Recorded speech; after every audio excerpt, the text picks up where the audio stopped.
Thank you very much. Good morning to all. And I will start by confessing I'm not nor an expert in nuclear energy, either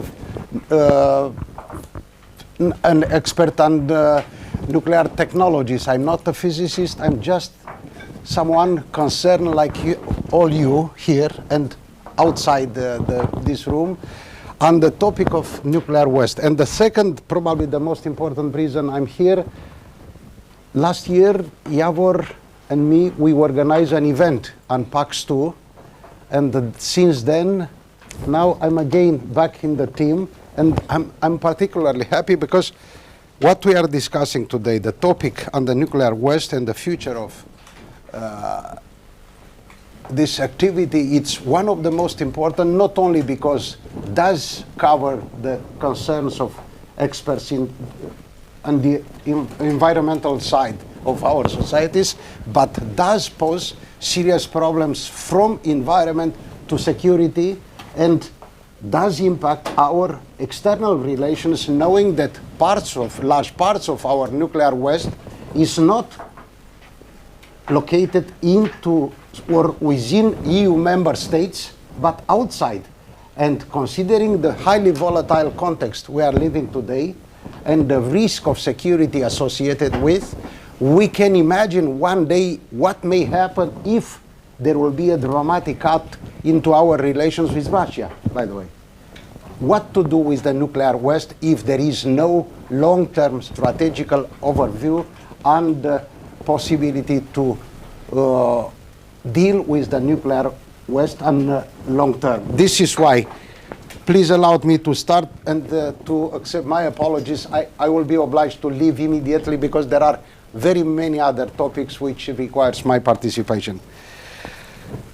I would like to thank the European Network for Nuclear Transparency Watch and to my colleagues from the European Parliament, Rebecca Harms, she will join us soon, and Benedek Javor and Sirpa Pitkainen for organizing such a highly relevant conference on radioactive waste management. Steadily produced since the end of the World War II, the question of what to do with the nuclear waste from civil, military, medical and scientific use has been causing equal measures of fear and frustrations for decades. And we are still having no comprehensive answer to the very many questions I mentioned. According to the Eurobarometer, the EU citizens feel poorly informed about radioactive waste. The safety aspect of managing radioactive waste is crucial for the opponents of the nuclear energy, but not only for the opponents, for our societies in general. Of course, we have to take into consideration that EU's objective today are, one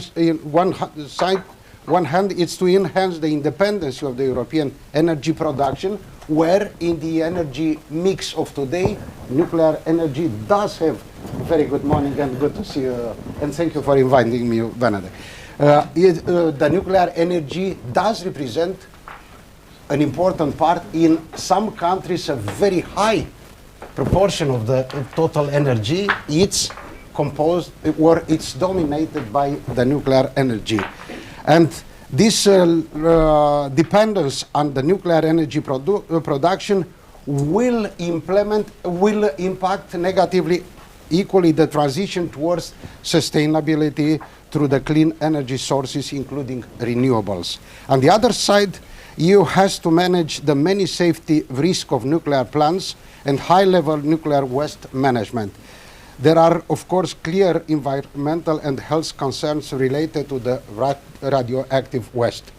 This waste comes from nuclear power production, the large part of the waste, but also from other sectors like, as I mentioned before, medicine, research, industry, and agriculture.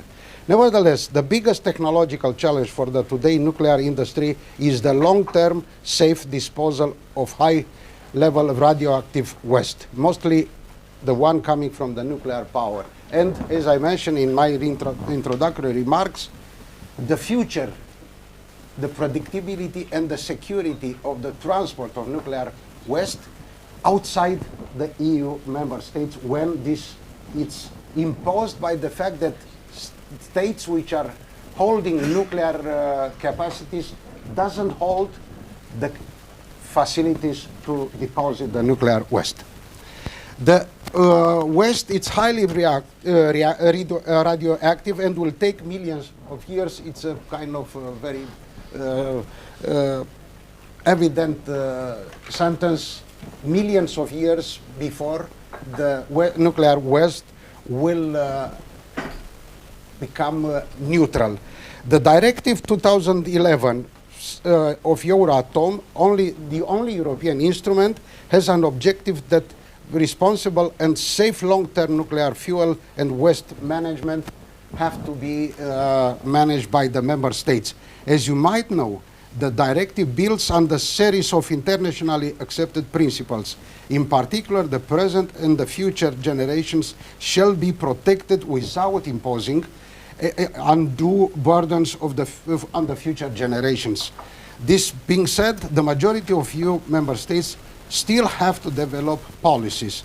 Therefore, it's a very timely discussion. It is also a question to pose to our member states to cooperate further on this matter, from research to joint activities in order to address the problem and to implement in a coordinated way the measures to be taken just to reduce and to address the risk associated. Yes, it is essential to ensure today that the political choices are sustainable and to have the capacity to endure over the required time period. And this is not easy to be done, knowing the budgetary constraints and the huge budgetary requirements from research to the management of the nuclear waste.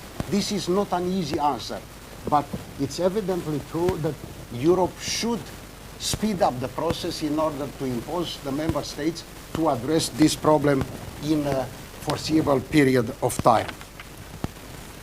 The civil society sees the need of improvement and transparency in the nuclear field, and this will be discussed in this conference, including that member states have to ensure the implementation of the Aarhus Convention and the access to the justice.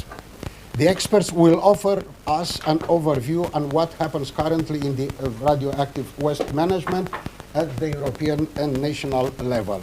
We will also discuss today European research radioactive management, including the possibility for the civil society to interact with the future research arena and to increase the democratic input. The European Commission report on the to the European Parliament and the Council on the progress made by the member states in the implementation of the radioactive waste directive will come up this year. This is why this event is representing probably the first major event in a longer series of events which have to pressure the Commission to come up with a more consistent response. We have to take this opportunity and to strengthen the role of the European Parliament and its dialogue with the European institutions regarding nuclear issues, as well as the European Parliament role in the decision-making process under the Euratom Treaty, which currently is limited. Once again, thank you so much for inviting me.